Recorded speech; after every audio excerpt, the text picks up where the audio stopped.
Welcome to Caught Off Guard. I'm Jessie Zarelli, and this is a show about the moments that hit us out of nowhere, and it's usually where life gets a little interesting. Each episode, we dive into the gut decisions, chaos, intuition, and curveballs that end up rerouting us, often more authentically than any grand plan we had.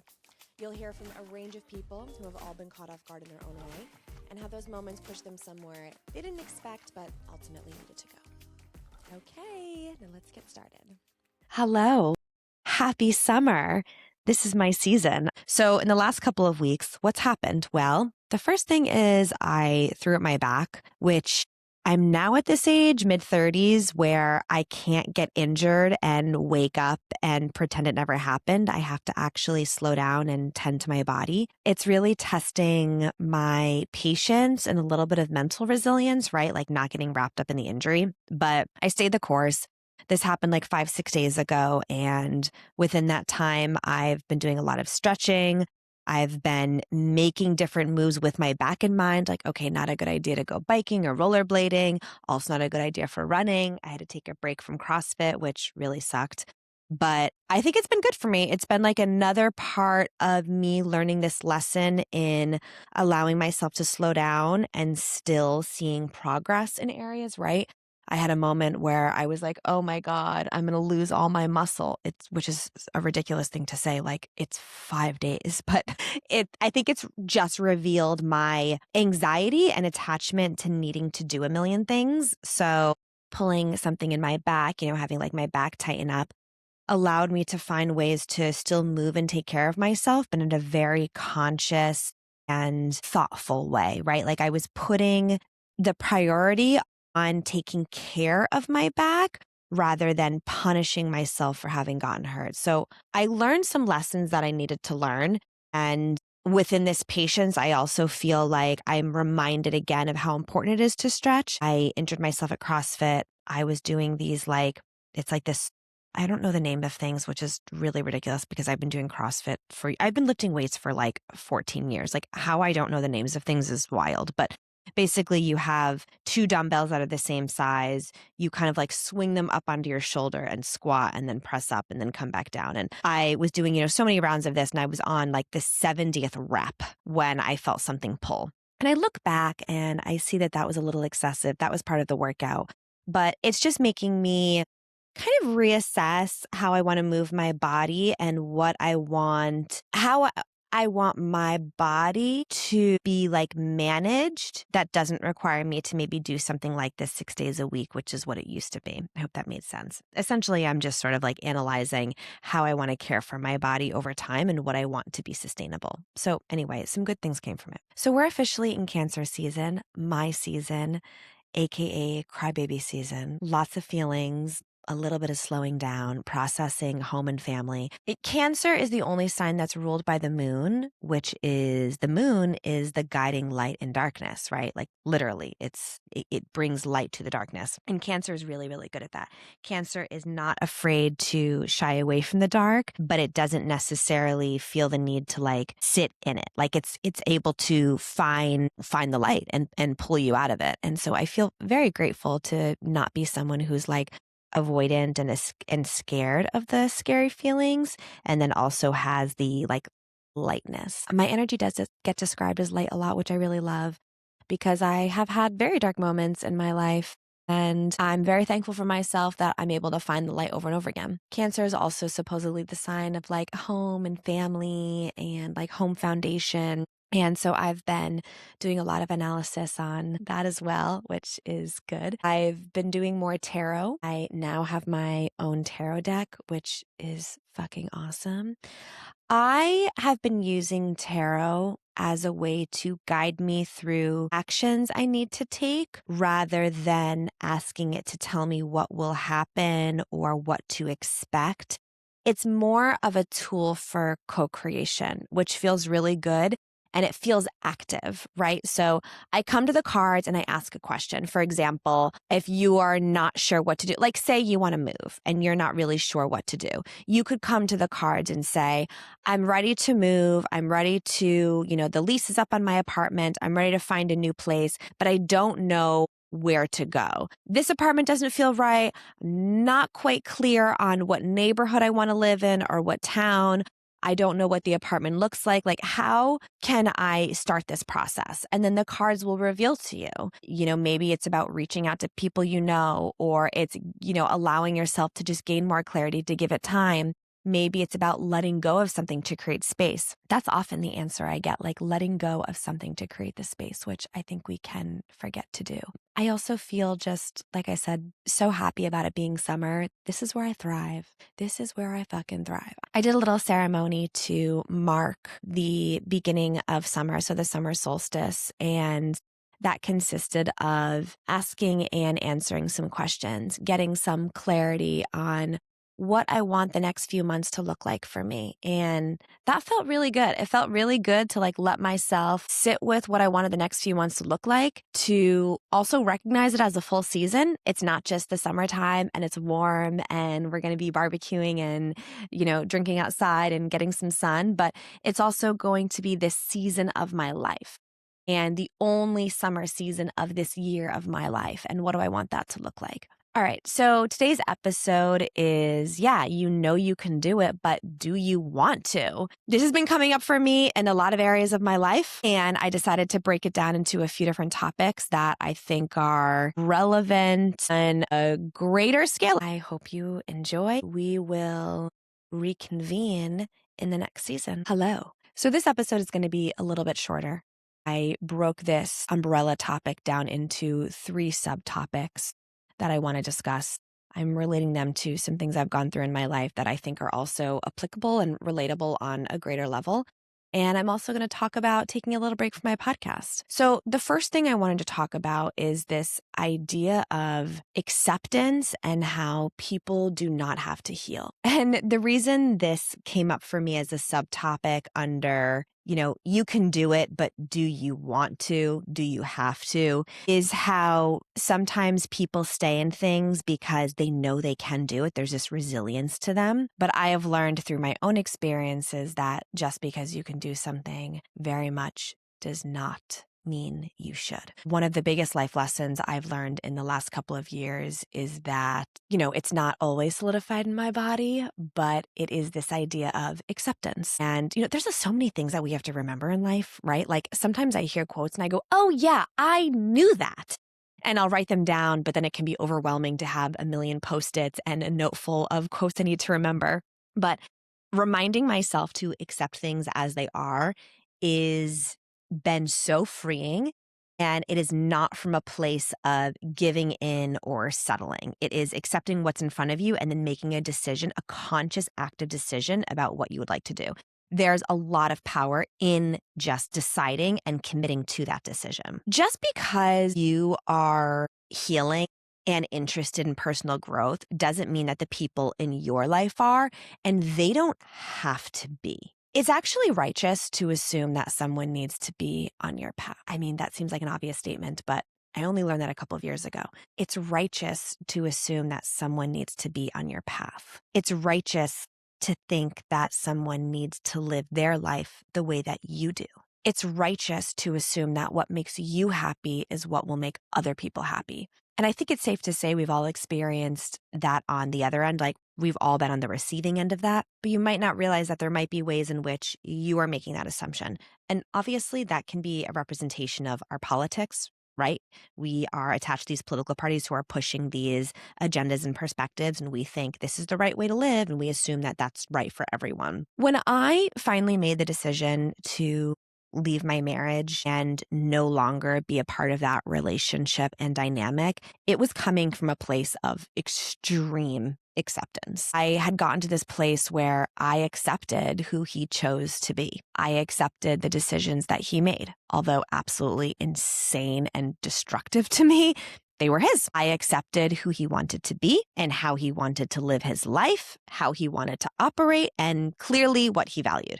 And once I did that, once I really accepted what was in front of me, it was so clear how that didn't align with my life or my values or who I wanted to be or how I wanted to live. And from there, the decision was very simple. this relationship wasn't right for me anymore. There was no space for me and I didn't want to be a part. I had completely outgrown it and learned all the lessons that I needed to learn. More lessons have continued since then and continued to come.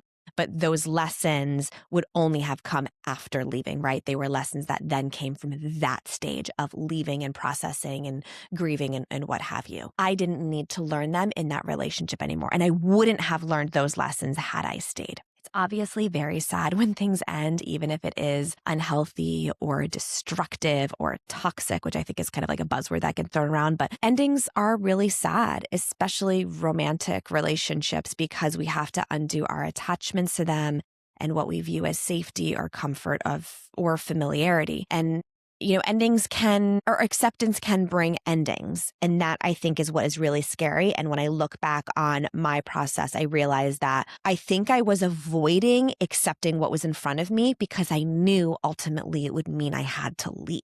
It would mean changing my life. And so there was a little bit of battle and a denial of what was happening in front of me because it shifted everything. It shifted my entire life. My life as I knew it was over once I accepted what was happening in front of me. The attachment, the emotions, the familiarity, all of it. But when we're able to come to a place of acceptance, it is a much better foundation for making a decision because you're not making it from pain or being overly emotional without any logic, right? Like, yes, I very much believe in listening to my intuition, and my intuition is guiding my life more and more. The more I lean into my intuition, the stronger it is, and the more comfortable I am letting that be the guiding light of my life, right?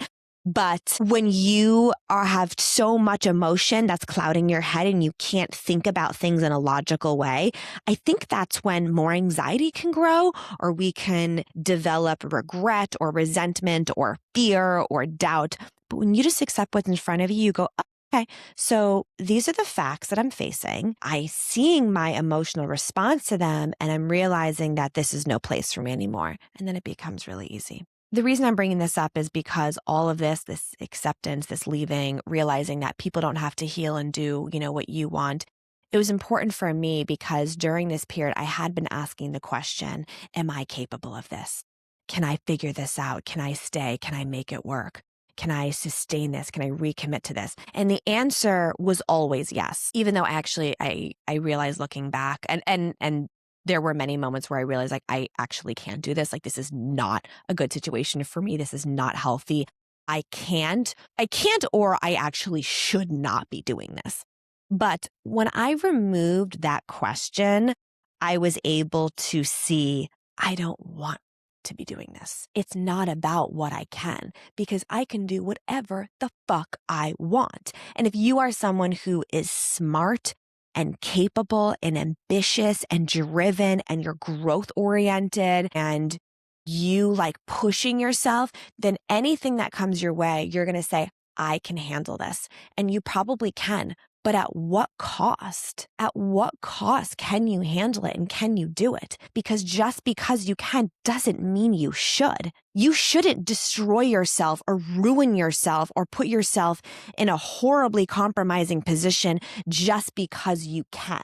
So I realized that all along I had been asking the wrong question. I didn't need to be asking that question. I needed to be asking myself, do I want to be doing this anymore? Is this how I actually want to be living? And the answer was a clear no. And like I said, it was really, really easy to make that decision. I think this is important because it's very easy to get wrapped up in what you're capable of doing and forget to stop and ask yourself, is this what I actually want to be doing? People do it in their relationships. They do it with all sorts of things. So I've been trying to stop and ask myself, okay, yeah, I can do this. I can do whatever the hell I want, whatever I put my mind to.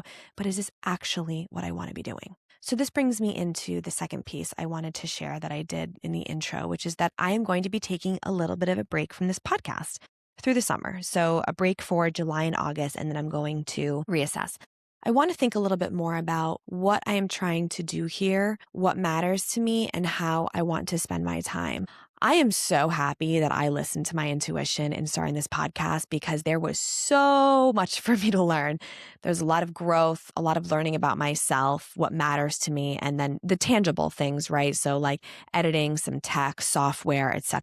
it was very important to me to stick to this schedule that was fully created by me, right? It wasn't based on anyone else. It was only my thing. I've never had that before. I mean, well, I guess when I wrote my first one-woman show, I did, but I was still working with a director and I had a co-creator. But every other artistic project I've done, I've been collaborating with people. There's been writers, there's been directors, there's been co-stars, there's other people involved. This is the first thing I've done where it's really just me. There's no one else to answer to. So I felt really good about creating this schedule, sticking to it, seeing it through, having to sort of like push my creativity. It also brought a lot of good questions I needed to answer. I've realized as a creative person that I am just full of ideas, never ending ideas and creativity that are coming in. I can lend you my creativity. I can lend you my creativity for your business or your ideas, or I can come up with a whole load of things or a new business. Let's create a new business or create my own, etc. And I've been learning that the question again is not, am I capable of doing this? Because the answer is almost always yes, but it's actually, do I want to spend my time doing this? And that's what the podcast too. I think at first I was like, can I do this? I don't think I can do this because I don't know how to use this software. I don't know what tech I need to have. I don't have the information about like hosting and uploading and editing and all these things. Then once I committed to doing the podcast, I learned all of these things. And yes, of course, there's more to learn. I am not saying like I know everything there is to know about editing. That's not what I'm saying at all. I'm just saying I now have access to information and realize that I can do this. And if I take this break and I realize, oh my God, that is one of the most important things in my life, and I can't believe I have that anymore, then I'm going to come back to this way, way, way more committed with an even stronger vision for what it is. But it was very important for me to follow this, to follow through, and to see where it was leading me. It's cleared up that question of, do I want to be doing this? Do I want to spend my time doing this? Has cleared up a lot of potentials and ideas I've had. Asking myself, do I enjoy this? Do I enjoy the process? Do I enjoy doing this again and again? Do I think I'll enjoy this tomorrow? Do I enjoy coming back to this? Do I enjoy problem solving this? For most things, it's actually no, I don't. I did a coding program during the pandemic. It was a very low point for me. I feel like it's like when you hear people who go back to law school, like, you're not in a good place, are you? I mean, no shade, but that's what I've heard. That's what I've heard lawyers say, okay? But during the pandemic, I did a coding program, and that was a lot of the question coming up, like, I don't think I can do this. I don't think I can. And then I realized, oh, I actually can do this. I did a little bit of a trial. I met with someone and was able to kind of get a little bit of information about what would be needed from me. But then while I was going through it, there's a lot of problem solving. Obviously, I realized that I didn't like the process at all. I wasn't interested in it. I wasn't invested in it. And because of that, it brought up a lot of feelings in me about, am I not committed? Do I not follow through? Am I not smart? Am I not capable? I look back on that now and I realize that if the vast majority of people were to try 15 different things a year, you're probably not going to like 10 of them. Maybe 5 of them are interesting. And then 2 of them you really, really like. And then 1 of them you really like, you're pretty good at, you love like other elements of it, right? Like maybe it's convenient or it's affordable or you're doing it with your friends or what have you.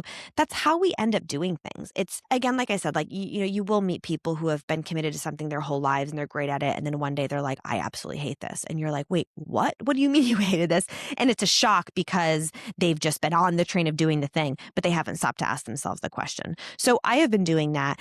And what the gift that this podcast has given me, it has shown me all of these ideas I've gotten to try out, the things I like and the things I really don't like, right? Like doing a podcast, there's planning, there is the editing, there's figuring out the software, there was figuring out the hosting, there was figuring out people to interview, there was realizing maybe I actually don't want to be interviewing people this much. There's the content creation, there's creating a calendar, there's the posting, there's the writing captions. Like there's all of these things that I was like, okay, this takes a lot of time. And if I'm fully committing to this, now I really have a taste, an idea of what this looks like. Do I actually want to be doing this? So these are the questions I'm really going to be asking. And this again brings me to the third subtopic, which is just following the joy. I felt a lot of joy being able to talk to people, have deep conversations, tell my stories, and also not have to fucking answer to anybody.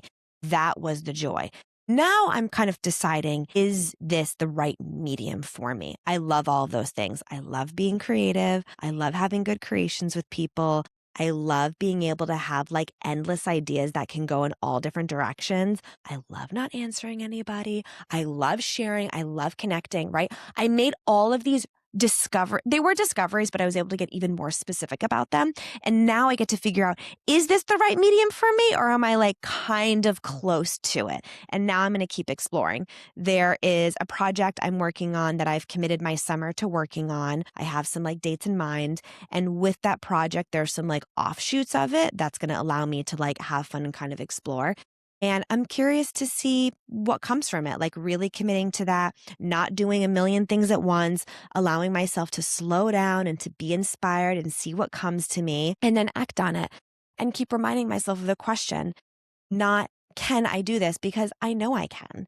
I know I can. If someone was like, you have to go to CPA school, I don't know why anyone would say that, but if someone said, you have to go to CPA school, I'd be like, okay, all right. And I would fucking figure it out. Like I would be fine. I actually don't think I could go to law school or medical school. I don't think I could do that, be in school so much longer. It's more of like a patience thing. But what I'm saying is if I were really pulled towards something and had to do it, I know that I'm fully capable of figuring it out.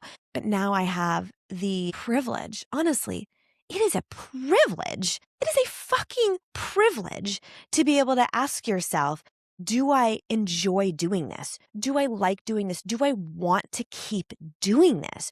Rather than, am I capable of doing this? Because the answer is probably going to be yes. We are actually way more capable than we realize. There's a lot of things we stop ourselves from doing. And that's another lesson I learned with this podcast is how often how many times throughout the years I had the idea of doing a podcast and I stopped myself because I was like, I don't know if I can do this.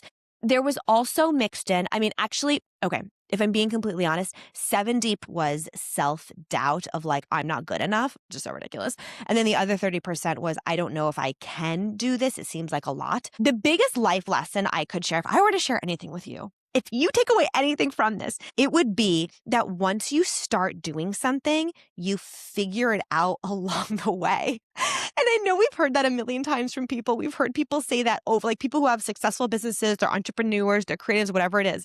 You'll hear everyone say, you figure it out as you go. And everyone else is going, yeah, I don't know about that. I'd rather figure it out and then get started. And it's so funny. But I went from having no idea how to do this to committing to doing it and literally learning along the way.